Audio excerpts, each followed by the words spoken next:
రాజ్యాంగం అంటే ఏమనుకుంటున్నారు? బుద్ధుడి హృదయం ఇది. గౌతమ బుద్ధుడి యొక్క హృదయమే భారత రాజ్యాంగంలో ఉన్నటువంటి ప్రియాంబుల్ పీఠిక. ఆ బుద్ధుడి యొక్క బోధనలను తీసుకొని పరిపాలించిన అశోక చక్రవర్తి యొక్క రాజ్యాంగమే ఈ రాజ్యాంగం.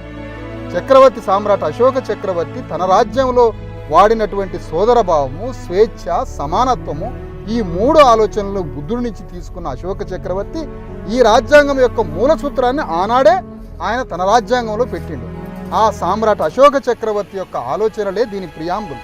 మరి అలాంటి సామ్రాట్ అశోక చక్రవర్తి తయారు చేసినటువంటి ఆలోచనలతో కూడిన ఈ రాజ్యాంగము, సామ్రాట్ అశోక చక్రవర్తి యొక్క 4 సింహాలు భారత ప్రభుత్వ రాజ్యాంగ చిహ్నం, ఆ అశోక చక్రవర్తి యొక్క ఆ ధర్మచక్రమే భారత జాతీయ పతాకం మీద ఉన్నటువంటి చిహ్నము.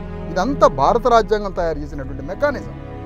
భారత రాజ్యాంగ మూల సూత్రాలతో పరిపాలించిన అశోక చక్రవర్తి యొక్క ఆలోచనలే ఎథెన్స్ గ్రీకు నగరానికి పోయి ఆ గ్రీకు నగరంలో ఉన్నటువంటి రిపబ్లిక్ తయారు కావడానికి ఈ దేశ అశోక చక్రవర్తి గౌతమ బుద్ధుడి ఆలోచనలే ఎథెన్స్కి పోయింది.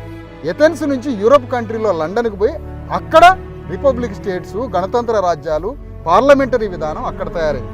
అంటే మొత్తంగా ప్రపంచవ్యాప్తంగా ఈరోజు రిపబ్లిక్, డెమోక్రసీ, పార్లమెంటరీ సిస్టము ఇవన్నీ తయారు కావడానికి కారణం మన భారతదేశంలో ఉన్న బుద్ధుడి ఆలోచనలతో కూడిన అశోక చక్రవర్తి పరిపాలనే ఎథెన్స్ నగరం నుంచి యూరప్ దేశాలలోకి పోయి ఇంగ్లాండ్లో భారత ప్రజాస్వామ్యానికి సంబంధించిన అన్ని అక్కడి నుంచి వచ్చినాయి అన్నమాట.